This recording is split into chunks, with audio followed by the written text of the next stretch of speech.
सोचिए, अगर आप सुन नहीं सकते तो क्या आप म्यूजिक सीख सकते हैं? शायद हमारा जवाब होगा नहीं। लेकिन एक लड़की थी, एवलिन ग्लेनी, जो सुन नहीं सकती थी, फिर भी वह दुनिया की सबसे फेमस म्यूजिशियन बनी। आज की ये स्टोरी है करेज, हार्डवर्क और सक्सेस की। तो आइए स्टोरी को शुरू करते हैं। रश आवर का समय था। लंदन के अंडरग्राउंड ट्रेन प्लेटफॉर्म पर बहुत भीड़ थी। उस भीड़ में एक पतली सी लड़की खड़ी थी। वह 17 साल की थी, लेकिन दिखने में उससे छोटी लगती थी।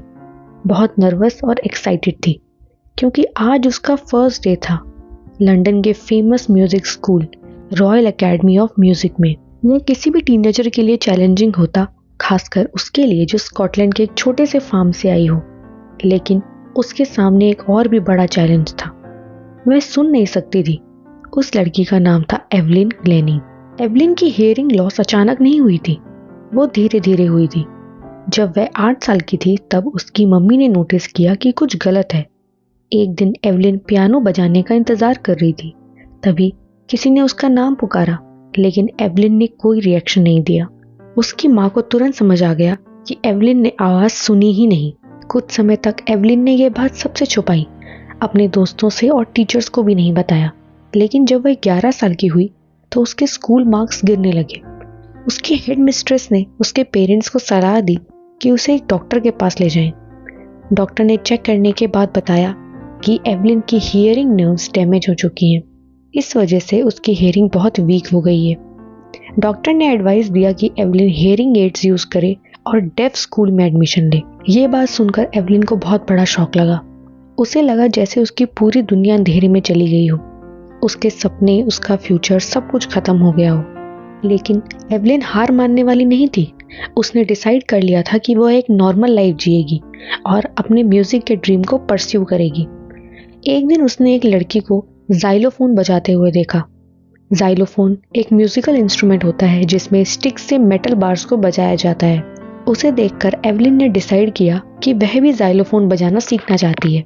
लेकिन ज्यादातर टीचर्स ने उसे डिस्करेज किया। उन्होंने कहा कि एक बहरी लड़की म्यूजिक नहीं सीख सकती। लेकिन एक टीचर्स थे रॉन फोर्ब्स। उन्होंने एवलिन के अंदर टैलेंट देखा। उन्हें विश्वास था कि एवलिन म्यूजिक सीख सकती है। रॉन फोर्ब्स ने ट्रेनिंग शुरू की। उन्होंने 2 बड़े ड्रम्स लिए और उन्हें अलग अलग साउंड्स पर ट्यून किया। पर उन्होंने एवलिन से कहा, अपने कानों से सुनने की कोशिश मत करो, इसे किसी और तरह से फील करो। तभी एवलिन को अचानक एहसास हुआ कि वह साउंड्स को फील कर सकती है। उसने महसूस किया हाई साउंड्स उसके वेस्ट के ऊपर फील हो रही थी और लो साउंड्स उसके वेस्ट के नीचे फील हो रही थी। ये उसके लिए एक बहुत बड़ी डिस्कवरी थी। प्रैक्टिस करते करते एवलिन ने सीख लिया कि वह डिफरेंट साउंड्स को अपने शरीर के डिफरेंट पार्ट से फील कर सकती है। उसने अपने माइंड और बॉडी को वाइब्रेशंस फील करने के लिए ट्रेन कर लिया था। उसके बाद एवलिन ने कभी पीछे मुड़कर नहीं देखा। उसने यूनाइटेड किंगडम में यूथ ऑर्केस्ट्रा के साथ परफॉर्मेंस देना शुरू कर दिया और जब वह 16 साल की हुई तब उसने डिसाइड किया कि म्यूजिक ही उसका करियर होगा। उसने रॉयल एकेडमी ऑफ म्यूजिक में एडमिशन के लिए ऑडिशन दिया और एकेडमी की हिस्ट्री में हाईएस्ट मार्क्स में से एक स्कोर किया और यह उसकी हार्डवर्क और डिटर्मिनेशन का रिजल्ट था। धीरे धीरे उसने ऑर्केस्ट्रा परफॉर्मेंस से सोलो परफॉर्मेंस की तरफ मूव कर लिया और अपने 3 साल के कोर्स के एंड तक उसने ऑलमोस्ट सभी टॉप अवार्ड्स जीत लिए थे। एक बहरी लड़की अब वर्ल्ड क्लास म्यूजिशियन बन चुकी थी। इतनी बड़ी सक्सेस पाने के बाद भी एवलिन कभी खुद को हीरो नहीं मानती थी। वो हमेशा कहती थी, अगर आप हार्डवर्क करते हैं और आपको पता है कि आपको कहाँ जाना है तो आप जरूर सक्सेसफुल होंगे। और सच में एवलिन दुनिया की ग्रेटेस्ट मल्टी परकशनिस्ट बन गई।